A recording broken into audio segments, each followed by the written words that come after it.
على رسول الله وعلى خير خلق الله সর্বপ্রথম ওই মহান রব্বুল আলামিনের দরবারে শুকরানা জ্ঞাপন করছি যে মহান রব্বুল আলামিন আমাদের আপনাদের সবাইকে আজকে জুমার নামাজ আদায়ের মনুষ্যে মসজিদে সমাবেত হওয়ার তৌফিক দান করেছেন। রব্বুল আলামিনের দরবারে শুকরিয়া, প্রত্যেকে বলুন আলহামদুলিল্লাহ। সাথে সাথে লক্ষ কোটি দরুদ এবং ইসলামের নজর জানাই মানবতার মুক্তির দূত দু জাহানের বাদশা নবী সুরুরে কলবে সিনা শাহীন মদিনা জান্নাতের মালিক নবী শাফাআতের মালিক নবী আল্লাহ মুহাম্মদ রাসূলুল্লাহ সাল্লাল্লাহু আলাইহি ওয়াসাল্লাম কদম মুবারকে প্রত্যেকে বলুন আমিন। এবং শ্রদ্ধা করে স্মরণ করে সমস্ত আউলিয়া ইকরাম, সাহাবায়ে ইকরাম, তাবেঈন, তাবেঈন, খুলাফায়ে রাশিদিন, আনসার মুহাজির, উম্মাতুল মুমিনিন, আসনানে কারিমাইন, পঞ্চদানা পাক ইসলাম সহ ওলি গোস কুতুব মুতাবা উজাবা অত্র এলাকার মরহুম মরহুমা যারা মারা গিয়েছেন সবার মাগফিরাত কামনা করে আমি একটি আয়াত কারিমা তেলাওয়াত করেছি সূরা নিসা আয়াত নম্বর 116। রব্বুল আমিন যদি মায়া করে থাকে উক্ত আয়াতের আলোকে যে একটি কথা বলে আমরা আলোচনা শেষ করবো ইনশাআল্লাহ আজ্জা ওয়া জাল। আপনারা শুনে আমল করার চেষ্টা করবেন। আমি একটি আয়াত কারিমা তেলাওয়াত করেছি সূরা নিসা। কোরআন শরীফের মধ্যে 114টা সূরা আছে, তার মধ্যে একটি সূরার নাম হচ্ছে সূরা নিসা। এই সূরার মধ্যে 116 নম্বর আয়াতে আল্লাহ বলেন ইন তাজতানিবুল কাবাইর, এ আমার বান্দারা, ইন যদি তাজতানিবু কাবাইর, আপনারা যে কবিরা গুনাহ আছে, বড় গুনাহ কবিরা গুনাহ, ওই কবিরা গুনাহ থেকে যদি আপনি নিজেকে হেফাজত করতে পারেন, রক্ষা করতে পারেন, বাঁচাতে পারেন, মা তানহাউনা আনহু নুকাফির আনকুম সাইয়্যাতিকুম, আমার আল্লাহ বলেন যারা বড় বড় গুনাহ থেকে নিজেকে হেফাজত করবে, বাঁচিয়ে রাখবে, কবিরা গুনাহ করবে না, আমার আল্লাহ বলেন আমি তাদের ছোটখাটো যে গুনাহ আছে, সগীরা গুনাহ, আমি আল্লাহ তার জীবনের সগীরা গুনাহ আমি আল্লাহ তোমাদেরকে ক্ষমা করে দেবো। বলুন সুবহানাল্লাহ। তাহলে আমরা যদি বড় গুনাহ থেকে বেঁচে থাকি, বড় গুনাহ থেকে যদি আমরা নিজেকে রক্ষা করতে পারি, আল্লাহ আমাদের ছোটখাটো গুনাহগুলা কি করে দেবেন? ক্ষমা করে দেবেন। আচ্ছা, এরপরে কি বললেন? এরপরে আল্লাহ রাব্বুল আলামিন বলেন وندخلكم مدخلا كريما, আমি রব্বুল আলামিন তোমাদের গুনাহ ক্ষমা করে দেব। শুধু তাই নয়, আমি তোমাদেরকে, আমার বান্দাদেরকে আমি সম্মানের স্থানের মধ্যে প্রবেশ করাবো। মুদখালান কারীমা, আমি আমার উম্মত, আমার বান্দাকে আমি আল্লাহ সম্মানীয় স্থান জান্নাতের মধ্যে প্রবেশ করাবো। সুবহানাল্লাহ। তাহলে কি বোঝা গেল? আমরা যদি ছোটখাটো গুনাহ থেকে নিজেকে রক্ষা করতে পারি, আল্লাহ আমাদেরকে বড় বড় গুনাহ থেকে রক্ষা করে আল্লাহ আমাদেরকে সম্মানের স্থান দান করবেন। সুবহানাল্লাহ। এবারে শুন, তাহলে বোঝা গেল গুনাহ দুই প্রকার। গুনাহ কয় প্রকার? দুই প্রকার। সগীরা গুনাহ, কবিরা গুনাহ, ছোট গুনাহ, বড় গুনাহ। কিতাবের মধ্যে আসছেন হযরত আল্লামা সৈয়দ শরীফ রহমাতুল্লাহ আলাইহি বলেন, মীর সৈয়দ শরীফ রহমাতুল্লাহ আলাইহি উনি বলেন আল কাবীরাতু হিয়া মা কানা হারামান মুখাজ্জান শারআ আলাইহা উকুবাতুল মুহসানাতান বিনাসিকাতিন ফিদ দুনিয়া ওয়াল আখিরাহ। আমার উনি কিতাবের মধ্যে বললেন কবিরা গুনাহ হলো যেগুলা কোরআন এবং হাদিসের মাধ্যমে আমাদেরকে হারাম করেছেন, নিষিদ্ধ করেছেন। যে কাজগুলা করা হারাম, সেই কাজগুলা করাকে কবিরা গুনাহ বলা হয়েছে। আর শরীয়তের বিরুদ্ধে ইহকাল এবং পরকালের মধ্যে ওই কাজ করলে অনেক শাস্তির কথা বর্ণনা আছে। ওই রকম কাজ করাকে আমার রব্বুল আলামিন কবিরা গুনাহ বলেছেন। বলুন, প্রত্যেকে খেয়াল করবেন কবিরা গুনাহ কি? যে গুনাহ করলে আল্লাহ আমাদেরকে জাহান্নামের কথা বলা হয়েছে। যে গুনাহের কাজ করলে আল্লাহ আমাদেরকে জাহান্নামের ভয় লাগিয়েছেন, জাহান্নাম দেবে বলেছেন, ওই রকম গুনাহের কাজ করা মানে কবিরা গুনাহ করা, কবিরা গুনাহ করা। এরপরে কি দেখলাম, হযরত মোল্লা আলী কারি হানাফি রাহমাতুল্লাহি আলাইহি বলেন, তিনি কিতাবের মধ্যে বললেন, তার কিতাব অত্যন্ত প্রসিদ্ধ কিতাব, ওই কিতাবের মধ্যে তিনি বর্ণনা দিচ্ছেন মিশকাত শরীফের ৭৬ নম্বর পৃষ্ঠার ১৪ নম্বর টিকার মধ্যে উনি বললেন, কাবায়ের শব্দ হচ্ছে কবিরা গুনাহ, গুনাহের বহু বচন। কেননা বড় গুনাহ, যে গুনাহগুলাকে বড় গুনাহ রয়েছে ওগুলাকে কবিরা গুনাহ বলা হয়। কেউ কেউ বলেন যে গুনাহ কুরআন এবং হাদিসে শাস্তির কথা বলা হয়েছে এবং সে শাস্তি দুনিয়ায়ও পাবেন, কবরেও পাবেন, হাসরেও পাবেন, এমন শাস্তির কথা নির্ধারণ করেছে, সেইগুলাকে কবিরা গুনাহ বলা হয়। আর যে কাজগুলা করলে মানুষের চোখে খারাপ লাগে, কোরআন এবং হাদিসের মধ্যে বর্ণনা নাই, কোরআন এবং হাদিসের মধ্যে বর্ণনা নাই, বলা হয় নাই, কিন্তু মানুষের চোখের মধ্যে খারাপ লাগে, ওই গুনাহকে বলা হয়েছে সগীরা গুনাহ। কি গুনাহ? সগীরা গুনাহ। এবং কম অপরাধ করলে, যখন আপনি কম অপরাধ করবেন ওইটা সগীরা গুনাহ। এক অপরাধ যখন বারবার করবেন তখন সেই আপনার ছোট গুনাহ থাকে না, কবিরা গুনাহ হয়ে যায়। অপর বর্ণনায় এইখানে বর্ণনা দিচ্ছেন সগীরা গুনাহ মানে হলো যে গুনাহগুলা ছোট ছোট গুনাহ, কিন্তু কিতাবের মধ্যে, অন্য কিতাবের মধ্যে বলতেছেন যারা সগীরা গুনাহকে ছোট গুনাহকে ছোট গুনাহ মনে করবে, ছোট গুনাহকে ছোট গুনাহ মনে করবে, আমার আল্লাহ তাকে কবিরা গুনাহের সমান নিয়ে যাবেন। ছোট গুনাহে ছোট গুনাহ মনে করিনি, গুণ ছোট কারণে ছোট মনে করলি আল্লাহ এন কবিরা গুনাহ বলে হইল, এন তৈরি বুঝে গেল দেখি। সগীরা গুনাহ কেউ সগীরা গুনাহ মনে করতে পারবেন না, কোথাও সমস্যা না, আমি তো এটা ছোটখাটো গুনাহ করতেছি, সমস্যা নাই। ছোটখাটো গুনাহ মনে করা ওটাও কবিরা গুনাহ, ওইটাও কি কবিরা গুনাহ। আমি তাফসীরে দেখলাম কবিরা গুনাহ কাকে বলা হয়। আমি ওইখানে ৭০টির চাইতেও আরো বেশি কবিরা গুনাহ পেয়েছি। কয়টি? ৭০টির চাইতেও আরো বেশি। তবে আমি কয়েকটি নোট করেছি যেগুলো আমরা আমাদের মধ্যে বেশি হয়। তার মধ্যে ১ নম্বর হলো আল্লাহর সাথে কাউকে শরীক করা। আল্লাহর সাথে কাউকে শরীক করা। আল্লাহর সাথে কাউকে শরীক করা মানে কি? কাউকে আল্লাহ মনে করা, কাউকে আমাদের সৃষ্টিকর্তা মনে করা, কাউকে আমাকে রিজিকদাতা মনে করা, আমার ইবাদতের মালিক আরেকজনকে মনে করা, আমার সিজদার মালিক আরেকজনকে মনে করা, আমার রিজিকের মালিক আরেকজনকে মনে করা, এটাকে বলা হয় শিরক। এটাকে বলা হয় আল্লাহর সাথে আরেকজনের সামঞ্জস্য করা, এটাকে বলা হয় যে কবিরা গুনাহ। আমার আল্লাহ কোরআনে পাকের মধ্যে বর্ণনা দিয়েছেন, হযরত লুকমান আলাইহিস সালাম তার সন্তানকে বললেন, ইয়া বুনাইয়া লা তুশরিক বিল্লাহ ইন্নাশ শিরকা লাযুলমুন আযীম। হে আমার প্রিয় বৎস, হে আমার প্রিয় সন্তান, তুমি কখনো শিরক করিও না, কারণ শিরকটা হচ্ছে অনেক বড় ধরনের গুনাহ, অনেক বড় ধরনের গুনাহ।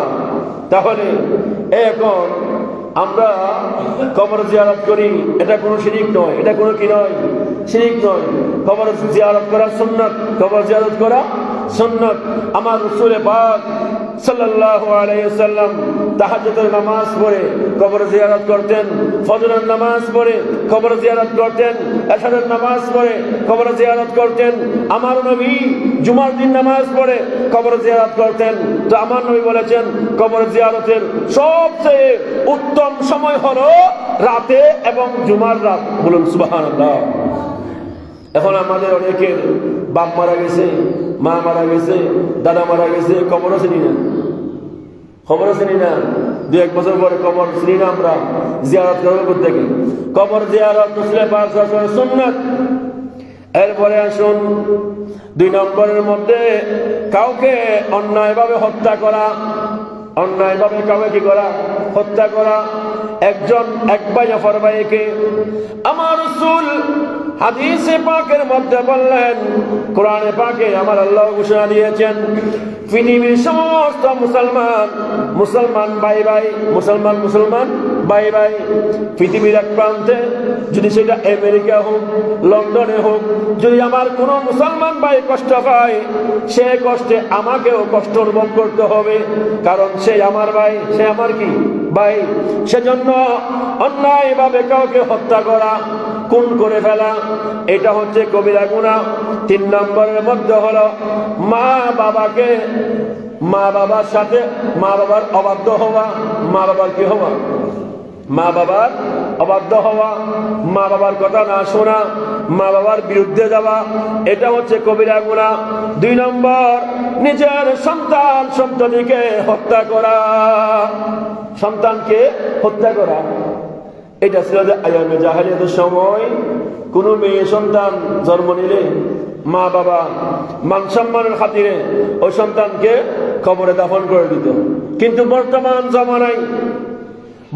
জামানায় আপনারা পেপার পত্রিকায় দেখেছেন কিনা জানি না, কিছুদিন আগে দেখলাম কুমিল্লার মধ্যে ওই মা 6 মাসের সন্তানের কান্নার কারণে ঘুমাতে পারতেছে না, সেজন্য বালিশের চাপা দিয়ে নিজের সন্তানকে মেরে ফেলেছেন। নাউযুবিল্লাহি মিন যালিক। আইয়ামে জাহেলিয়াত বর্তমানে আবার আসতেছে। এটা হচ্ছে কিয়ামতের আলামত। কিসের আলামত? কিয়ামতের আলামত। অথচ একটি সন্তান মানুষ করা, একটি সন্তান জন্ম দেওয়া কত বড় সৌভাগ্যের ব্যাপার। ওই মহিলাটাকে জিজ্ঞেস করেন, যে মহিলা রাতের পর রাত, দিনের পর দিন আল্লাহ দরবারে ফরিয়াদ করে, আল্লাহ আমাকে ছেলে মেয়ে যে কোনো একটা দাও না, কান্না করতে করতে করতে বছরকে বছর, মাসকে মাস কান্নাকাটি করতেছেন, কোন ছেলে সন্তানের দেখা মিলতেছে না। তার থেকে জিজ্ঞেস করেন একটা ছেলের মর্ম কি জিনিস। সুবহানাল্লাহ বলেন। এখন অনেকে ছেলে সন্তান হচ্ছে, মেরে ফেলতেছেন, মানুষকে দিয়ে ফেলতেছেন। বাবা, আপনার ছেলে আপনার সন্তান বুকের মধ্যে ধারণ করবেন, কখনো মেরে ফেলবেন না। 5 নম্বরের মধ্যে হলো এতিমের হক আত্মসাৎ করা। অনেক সন্তানের বাবা মারা গেছে, সম্পত্তি শেষ কে ফেলছে, এতিমের হক। আমার রাসূল পাক সাল্লাল্লাহু আলাইহি ওয়াসাল্লাম হাদিস শরীফের মধ্যে আছে, বুখারী, মুসলিম এবং সুনান ইবনে মাজাহ শরীফ বিভিন্ন হাদিসের মধ্যে আছে, কিতাবের মধ্যে। আমার রাসূল বলতেছেন, আমি দেখলাম একদিন আমার নবীকে জিজ্ঞেস করলো, ইয়া রাসূলুল্লাহ, পৃথিবীর জমিনে সবচাইতে উত্তম ঘর, ভালো ঘর কোনটা? উত্তম ঘর কোনটা?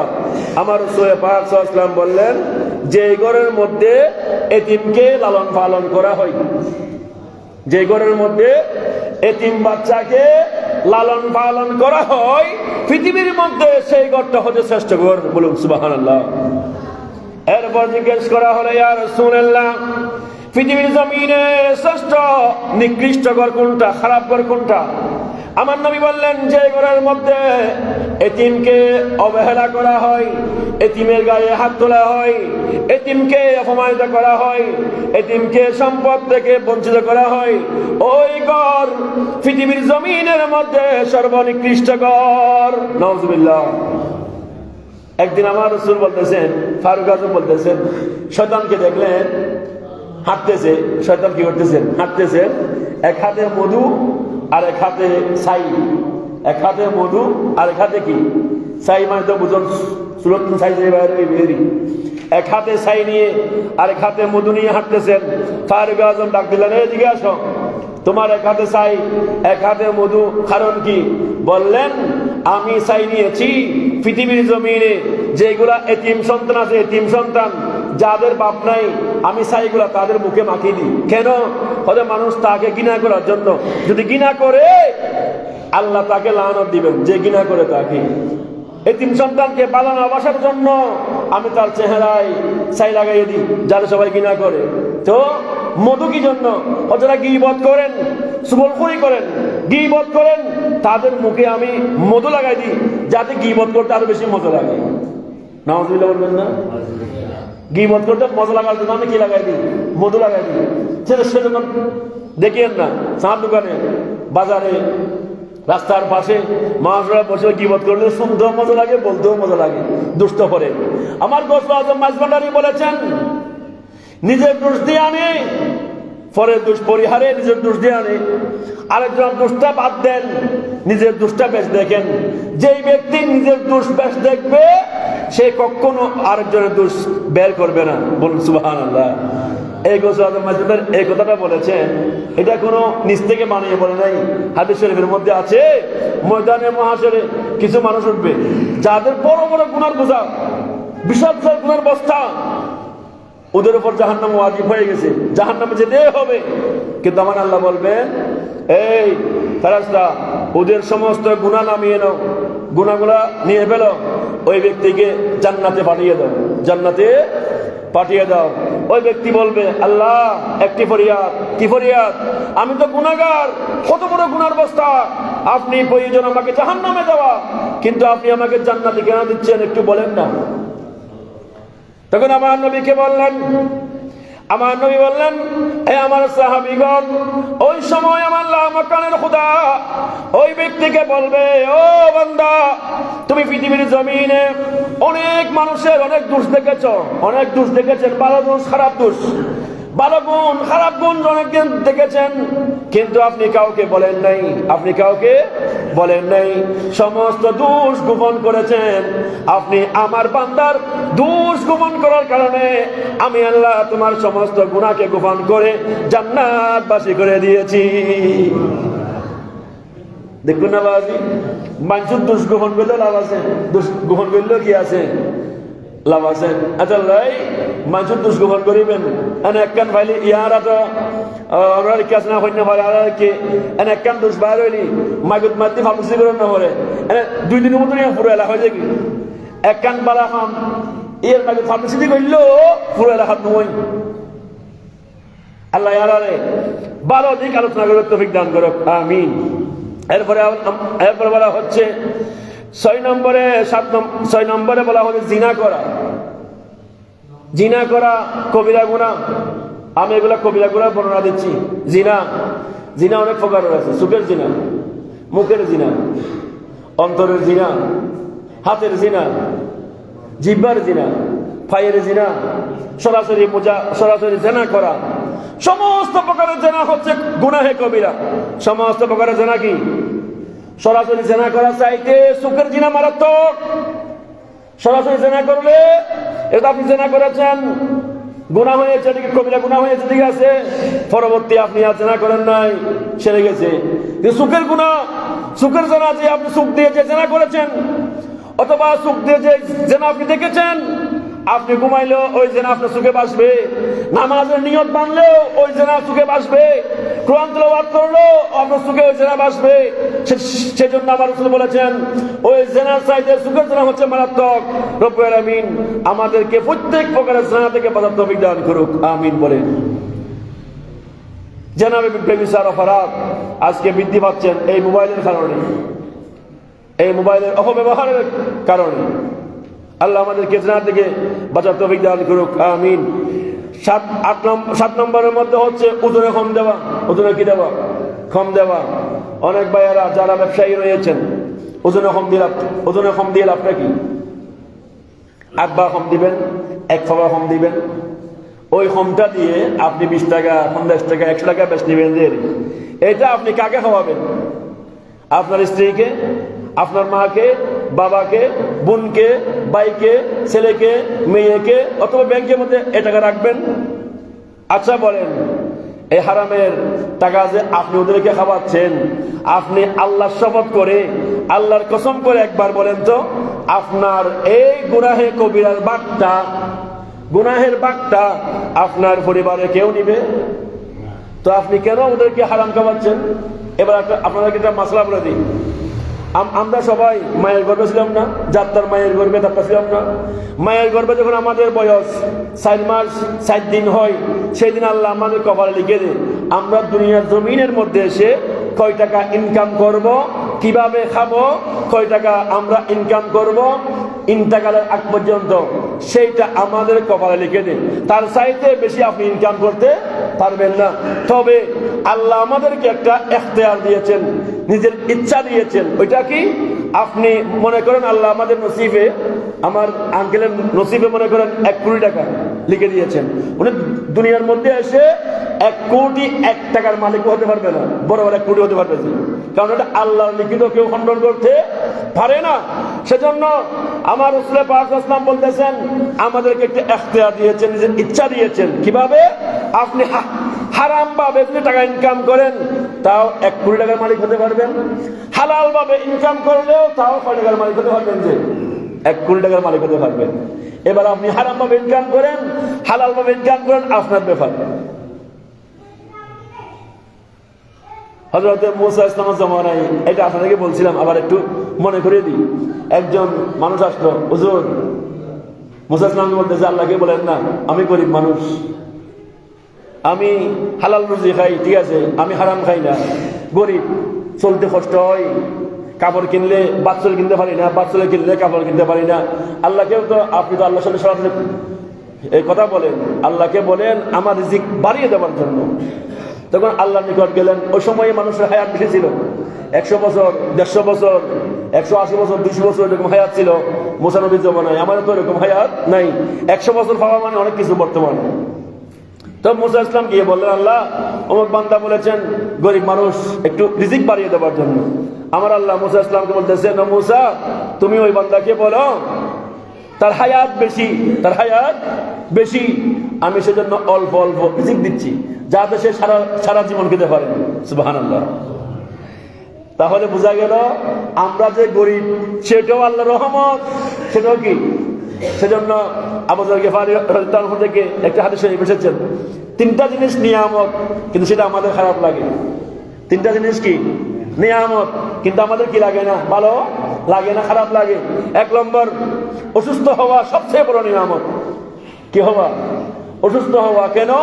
মানুষ যখন অসুস্থ হয়ে যায় আমার আল্লাহ তার গুনাহ মাফ করে দেন। তার গুনাহ কি করে দেন? আমার আল্লাহ বলেন, অনেক মানুষ আছেন, রাসূল পাক সাল্লাল্লাহু আলাইহি ওয়াসাল্লাম হাদিসে পাকের মধ্যে বর্ণনা দিচ্ছেন, অনেক মানুষ আছে মৃত্যুর আগে অনেক অসুস্থ হয়ে যায়, মৃত্যুর যন্ত্রণায় ছটফট করে 1 মাস 1.5 মাস কষ্ট পেয়ে মারা যায়। আমার রাসূল বলতেছেন, যে সমস্ত বান্দারা এরকম অসুস্থ কষ্ট পেয়ে মারা যায় আমার আল্লাহ তাকে শহীদের সম্মান দান করেন। অসুস্থ হওয়াটা আল্লাহর বড় নিয়ামত, কিন্তু আমাদের কি লাগে না? ভালো লাগে না। 2 নম্বরের মধ্যে হচ্ছে সবচেয়ে বড় নিয়ামত হলো, 2 নম্বরের মধ্যে রাসূল পাক সাল্লাল্লাহু আলাইহি ওয়াসাল্লাম ইরশাদ করেন, গরিব হওয়া। কি হওয়া? গরিব হয়ে যাওয়া। আমরা কখন আল্লাহকে বলছি আল্লাহ আমাকে আপনি গরিব বানিয়ে দেন? মিশকাত শরীফের হাদিস, বুখারী শরীফের মধ্যে আছেন, আমার রাসূল পাক সাল্লাল্লাহু আলাইহি ওয়াসাল্লামকে আম্মা জান মা আয়েশা সিদ্দিকা রাদিয়াল্লাহু তাআলা আনহা বললেন, ইয়া রাসূলুল্লাহ, ইয়া হাবিবাল্লাহ, 1 মাস হয়ে গেছে আমাদের ঘরে চুলার মধ্যে আগুন জ্বলে নাই। 1 মাস হয়ে গেল ঘরের চুলার মধ্যে আগুন জ্বলে নাই, ফেরের খিদা সহ্য করতে পারতেছি না। আপনি আল্লাহকে বলেন না জান্নাত থেকে খানা পাঠানোর জন্য, জান্নাত থেকে। আমার রাসূল বললেন, এই আয়েশা, আমি যদি আল্লাহকে আমি কেন বলবো? আমি যদি উহুদ পাহাড়কে বলি, এই উহুদ পাহাড় তুমি স্বর্ণ হয়ে আমার কদমে চলে আসো, আমার বলার সাথে সাথে ওই উহুদ পাহাড় স্বর্ণ হয়ে আমি নবীর কদমে চলে আসবে। সুবহানাল্লাহ।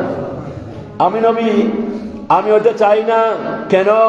ইন্নী উহিব্বুল ফুকারা, আমি নবী গরিবী হালতকে সবচাইতে বেশি ভালোবাসি, গরিব হওয়াকে বেশি ভালোবাসি। সেই জন্য আমি গরিবী হালতটাকে পছন্দ করে নিয়েছি। আমি গরিবী হালত আমি নবী পছন্দ করেছি। কেন? কারণ আমি নবী গরিবটাকে বেশি ভালোবাসি। এরা কি ওই গরিব হতে ভালোবাসি না? নিজে তো গরিব বানানোবাসী, আরেকজন গরিব আসলেই বড় বানানোবাসী। এরকম আল্লাহ রাব্বুল আলামিন আমাদের প্রত্যেককে সমাজের মধ্যে, পরিবারের মধ্যে যারা গরিব আছে ওদেরকে দেখবেন, যারা সমাজের মধ্যে গরিব আছে ওদেরকে যারা দেখেন তাদের ফজিলত অনেক। আমি এটা আরেকদিন বলবো, আরেকদিন ধারাবাহিক আলোচনা করব। আচ্ছা, এরপরে 3 নম্বর হচ্ছে মৃত্যু হওয়া। তবে মৃত্যু কামনা করা হারাম। আল্লাহ আমার মৃত্যু দাও, ও আল্লাহ মারি ফেলা। অনেকে রাগ করে রাগান্বিত হয়ে বলে না, মৃত্যু কামনা করা হারাম।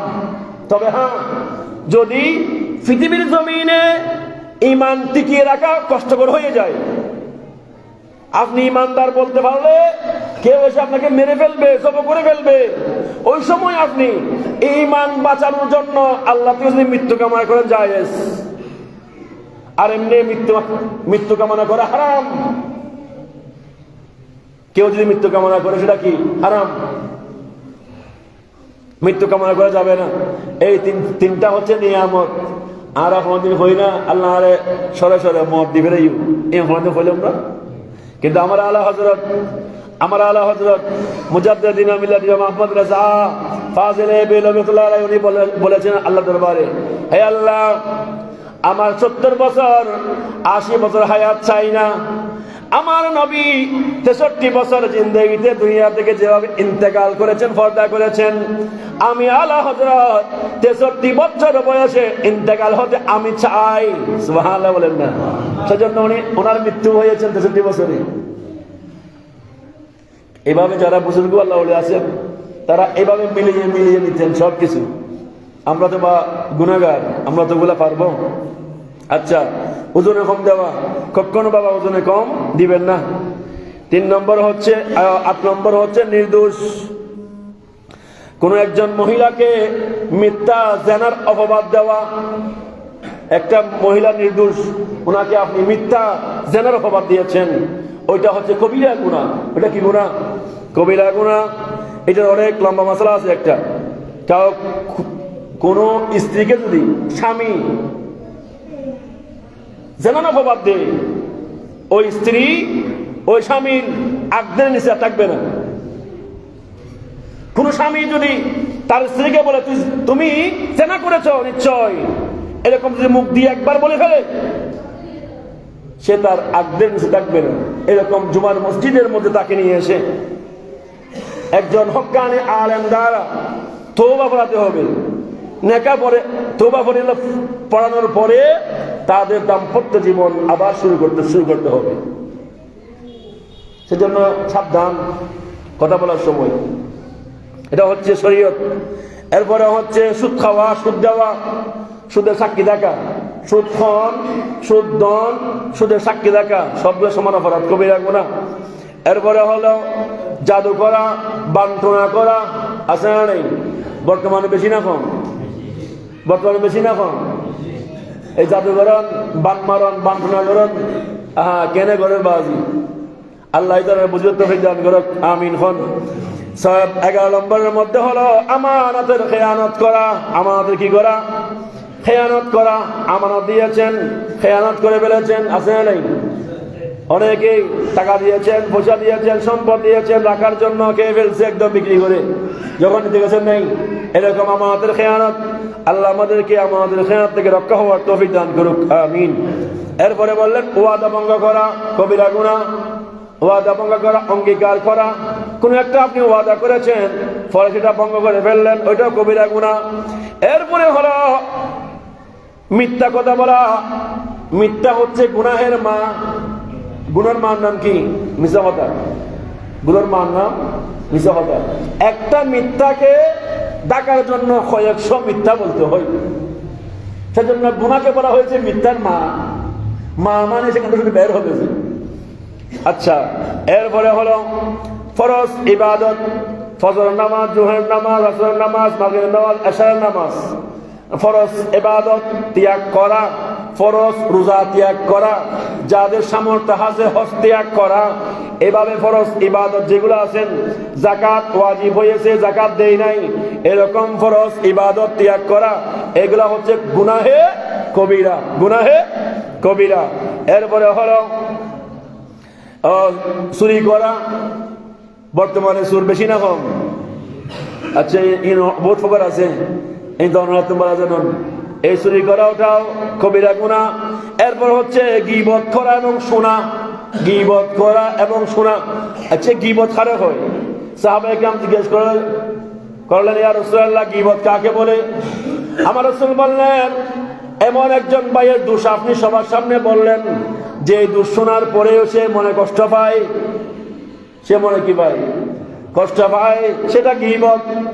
অথবা আপনি আপনার ভাইয়ের অনুপস্থিতিতে, আপনার ভাই নাই, আরেকজনকে আপনার ভাইয়ের নামে এক দোষ বলতেছেন, ওটার নাম গীবত, চুগলখোর।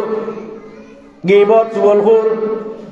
এমন সাহাবায়ে কেরাম বলল, ইয়া রাসূলুল্লাহ, আমি যে দোষ বলেছি সেই দোষ তার মধ্যে আছে, সেই দোষ তার মধ্যে আছে। কিন্তু আমার রাসূল বললেন, সেই দোষ তার মধ্যে থাকলেও সে যখন শুনবে, যখন মনে কষ্ট হবে, সেটাও বলা গীবত। সেটাও বলা কি? গীবত। আল গীবতু আসাদ্দু মিনাজ জিনা। জিনার চাইতেও মারাত্মক অপরাধ হচ্ছে গীবত করা। সেজন্য এমনি যদি কোনো গুনাহ করেন, আল্লাহ দরবারে মাফ চাইলে একজন মানুষের নামে মনে করুন আমার নামে গীবত করছেন, আমি মরে গেছি, আমার খবরে গিয়ে যার নামে গীবত করছেন তার কবরে গিয়ে মাফ চাইতে হবে, ভাই আপনি তো মরে গেছেন, আমি আপনার নামে গীবত করছি, আপনি আমাকে মাফ করে দেন। উনি যদি কবর থেকে মাফ করে দেয়, আপনি মাফ পাবেন। যে এই গীবতের গুনাহ কিন্তু মারাত্মক গুনাহ। সেজন্য বলা হয়েছে আল গীবতু আসাদ্দু মিনাজ জিনা। জিনার চাইতে মারাত্মক হচ্ছে গীবতের গুনাহ। যার নামে গীবত করেছেন তার থেকে এটা ক্ষমা চাইতে হবে, এক নম্বর। আচ্ছা, সাহাবায়ে কেরাম বলল, ইয়া রাসূলুল্লাহ, যার গীবত করেছি সেই দোষটা তার মধ্যে নেই। আমার নবী বললে সেটা হচ্ছে অপবাদ। সেটা কি? অপবাদ বলা হয়েছে। অপবাদ দেওয়া তো আরো মারাত্মক গুনাহ। অপবাদ দেওয়া কি? ওই একটু আগে বলছি না, অপবাদ দেওয়া মারাত্মক কবিরা গুনাহ। আচ্ছা, এরপর হলো মদ্যপান করা, মদ পান করা। মদ আছে না নেই? 2 নম্বর 18 নম্বরের মধ্যে হলো জুয়া খেলা। এক সময় জুয়া খেলতে 4-5 জন বই জমালা বতুর বই ইয়া জুয়া খেলাতে খন্ডা বতুর, মোবাইলে বতুর বলে হন না। বর্তমান জুয়া খেলাতে কোথায়? মোবাইলে।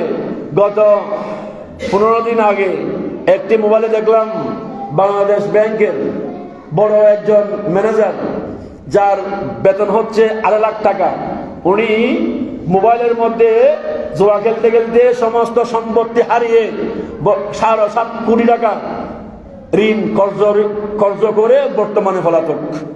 বর্তমানে কি? তাহলে এই জুয়া খেলার মাধ্যমে মানুষের ক্ষতি না লাভ? ক্ষতি না? এই জুয়া খেলা হারাম, কবিরা গুনাহ। এই জুয়া খেলা মোবাইলও খেললেও কবিরা গুনাহ, জুয়া খেলা তাসরা খেললেও কবিরা গুনাহ, ছক্কা খেলা খেললেও টাকা দিয়ে কবিরা গুনাহ, টাকা দিয়ে যত রকমের জুয়া খেলা আছে সবগুলা কবিরা গুনাহ। সবগুলা কি? আচ্ছা, এরপরে দেখেন 19 নম্বর জুলুম করা। 19 নম্বর কি করা? জুলুম করা। একজন গরিব লোক পাইছেন, তাকে একদম চাপে চুপে যা কিছু করে ফেলছে আর কি, জুলুম করা কবিরা গুনাহ। আমি সংক্ষেপে শেষ করে দিচ্ছি, সময় সংক্ষেপ। 20 নম্বরের মধ্যে হলো মিথ্যা শপথ খাওয়া। মিথ্যা কি হওয়া? মিথ্যা শপথ খাওয়া, মিথ্যা সাক্ষী দেওয়া। এই হলুদ জ্বালিয়ে বাজি, এই হলুদ জ্বালিয়ে হলুদ দেখিবেন খোয়াজার মিথ্যা সাক্ষী দেন, আছে না নাই? এই মিথ্যা সাক্ষী যারা দেয় ওইটাও কবিরা গুনাহ। ওইটা কি? কবিরা গুনাহ। সেজন্য মিথ্যা সাক্ষী কখনো দিবেন না। এরপর হচ্ছে অহংকার করা। কি করা? অহংকার করা। আল কিবরু আলার রিদা বলা হয়েছে। অহংকার হচ্ছে আল্লাহ সাদর। অহংকার কি? আল্লাহ সাদর। আল্লাহ বলতেছেন, কেউ যদি আমার সাদরে হাত লাগায় আমি তাকে একদম সপরিবার ধ্বংস করে দিই। সপরিবার কি করে দিই?